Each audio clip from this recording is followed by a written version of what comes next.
If you're old like me, I think I'm 27, but I'm just not. Back in the 90s, you had this thing, it was called import quotas.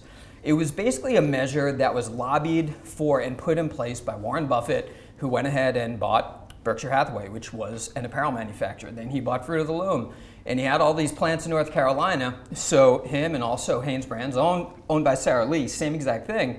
They said, hey, we're gonna get killed by China because of what Nike started doing 12 years prior in offshoring over to Asia. So they put these measures in place called import quotas. And what that basically meant is we couldn't import more than a certain number of units of every category over the, just until those rules stayed in place. So I'm talking like 1 million pairs of jeans or like 5,000 ugly holiday sweaters. I mean, we couldn't import more than a fixed number from any country that wasn't part of the WTO. Starting in 1994, that got repealed. So essentially on this chart here, on page 10, you see that the average import cost, starting about 97 and 98, started to drop really dramatically. This first started to be an issue with all the bantering around 92, 93. It wasn't implemented until about 04, 05. But at that point, you had these factories in Asia who basically said, hey, we're going to lose a whole lot of business.